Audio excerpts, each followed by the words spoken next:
¿Qué tal, alumnos de segundo grado del taller de diseño de circuitos eléctricos?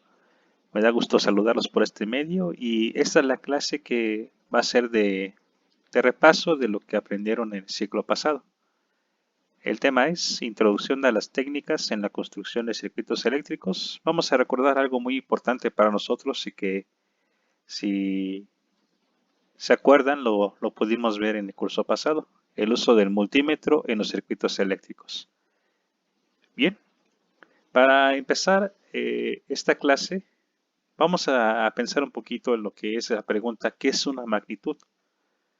¿Sí? Porque si voy a ocupar el multímetro es para medir algo. Pero, ¿qué es una magnitud? Bueno, vean la siguiente imagen y se van a dar cuenta de que una magnitud tiene que ver con algo que se puede medir. En este caso, como marca aquí el texto, es una propiedad de los cuerpos que puede ser medida, el tamaño, el peso, la extensión. En este caso están unos ejemplos de, por ejemplo, termómetro, mide la magnitud de la temperatura, la regla mide la distancia, el reloj mide el tiempo y la balanza mide el peso. Esas son magnitudes que se pueden sentir, se pueden ver. Y entonces, la magnitud también, otra definición, es todo aquello que se puede medir, que se puede representar por un número y que puede ser estudiado en las ciencias. Obviamente en la electricidad no la podemos ver, es una forma de energía que a nuestro campo visual no la podemos ver y obviamente no la podemos tocar porque es peligroso. Pero recordarán que la energía eléctrica tiene tres características: la letra V, la letra I y la letra R. ¿Qué son esas letras? ¿Para qué nos van a servir? Bueno, yo sé que con este aparatito que es el multímetro, en cualquier versión, sea estudiante o ya de profesional, me permite medir cada una de estas letras. ¿Se acuerdan qué significa cada una de ellas? La V, la I y la R y por qué están en ese triángulo. Bueno, este repaso nos ayudará a recordar el por qué tenemos que conocer muy bien esas letras. Vamos a empezar con la primera de ellas. ¿Qué es la corriente eléctrica? Bueno, la corriente eléctrica, muchachos, es el flujo continuo y controlado de electrones en un circuito eléctrico. La corriente eléctrica siempre fluye en la misma dirección, desde el punto donde existe un exceso de electrones hacia el punto donde hay menor escasez de los mismos. Y ese es un ejemplo, obviamente es una simulación. Por el conductor de cobre van a circular los electrones. Recuerden que el cobre es un material conductor. El material conductor tiene la capacidad de que los electrones de su última órbita se puedan mover. En este caso, pasa eso con el cobre. Al recibir una fuerza que va a impulsar los electrones, estos se empiezan a fluir. Y entonces los electrones generan la corriente eléctrica. Ahora, como son electrones, recuerden que los electrones son partículas muy pequeñas y por lo tanto debe haber una cantidad grandísima de ellas para que podamos aprovechar la energía eléctrica. Fíjense en esto. Dado que el flujo de corriente está determinado por la cantidad de electrones libres en movimiento, se mide con la unidad del culombio. Un culombio equivale aproximadamente a 6.28 trillones de electrones.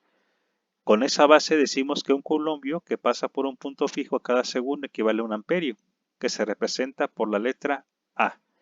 Y esta relación se expresa por la fórmula sencilla: un coulombio sobre segundo es igual a un amperio. Y es por eso que cuando vayamos a medir la corriente eléctrica con nuestro multímetro, va a medir lo que son la corriente en amperes.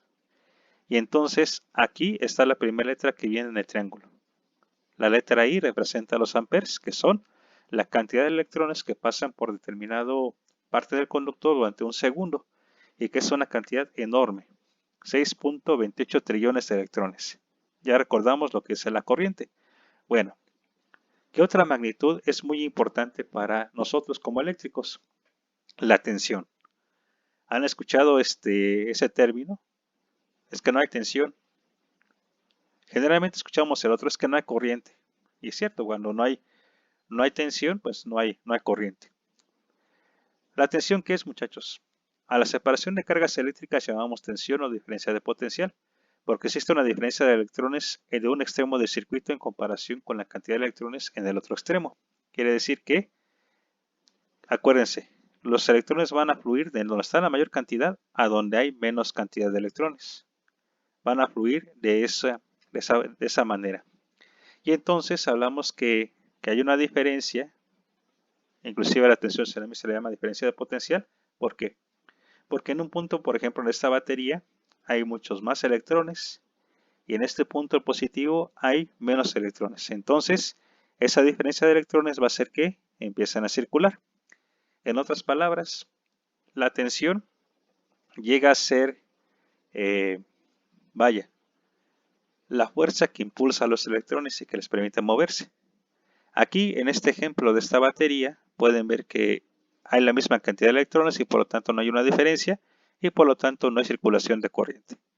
¿Correcto? Entonces, eso es a lo que se refiere la tensión eléctrica, donde hay más acumulación de electrones y empiezan a circular al punto donde hay menos electrones. La tensión es lo que genera el movimiento de los electrones y se requiere un voltio para mover un columpio, que es decir, 6.28 trillones de electrones a través de un circuito. La tensión eléctrica se mide en volts, representados con la letra V, y el conjunto de voltios que se aplica a un circuito dado recibe el nombre de voltaje o fuerza electromotriz, ya que es la fuerza que se requiere para poder mover los electrones, como está representado aquí. Esta flecha es la fuerza con que se van a empujar todos esos electrones para que empiece a circular la corriente. Si no hay tensión, no hay corriente. Y ya encontramos la otra letra, la V, que significa volts, ¿correcto? Pasamos ahora a ver algo muy interesante. ¿Cuántos tipos de tensión eléctrica creen que hay? Hay varios, miren. Por ejemplo, está la baja tensión, que es lo que ocupamos en nuestro hogar, que son 127 o 220 volts, y con esto funcionan todos los aparatos electrodomésticos. Es la fuerza que les va a dar la tensión para que puedan funcionar. Generalmente operan a 127 volts. Pero también hay otra que se llama media tensión, que son 23.000 volts. ¿Y esta donde lo pueden ver? En la parte superior del transformador que alumbra su colonia. Esta energía es tan grande, ¿por qué? Porque recorre grandes distancias y se necesita así para que pueda llegar a sus hogares. ¿Qué hay otra tensión? Cuando lo pueden ver torres de alta tensión, precisamente se refiere a eso. Aquí es un nivel muy alto. Por ejemplo, estamos hablando de 85.000 volts, de 230.000 volts, de 400.000 volts. Generalmente cuando ustedes pasan cerca de una torre de estas se escucha un zumbido. Bueno, es la cantidad de tensión que hay y es la fuerza que está impulsando los electrones. Ahora bien, ¿cuál es la última que nos queda por conocer o recordar? ¿Qué es la resistencia eléctrica?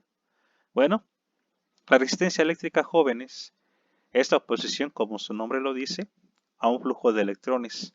Gran parte de la resistencia se debe a los choques entre los electrones que fluyen y los átomos estacionarios. Siempre que el flujo de electrones se encuentra resistencia, su energía de movimiento se convierte en calorífica. Corriente o flujo de electrones a través de una resistencia que es igual a calor. Y esto lo tenemos aquí. En el lado A fluyen los electrones sin ningún problema, pero en el lado B empiezan a chocar los electrones y empieza a generar calor. Esto es el efecto de R y la resistencia se mide en ohms. ¿Correcto? Entonces, de esta manera hemos recordado qué significa cada una de esas variables del triángulo que vimos al principio. La V, que es volts, la I, que es corriente, y la R, que es resistencia. ¿Qué son estas? Son magnitudes que nosotros vamos a medir por medio de un instrumento que se llama el multímetro. Así es que los invito a que ahora, en actividad para reforzar el conocimiento, respondan las preguntas que están indicadas en el cuestionario y las manden para que puedan ser revisadas. Me dio gusto saludarlos, que tengan un excelente inicio de ciclo escolar y estamos en contacto viéndonos la próxima semana. Hasta luego.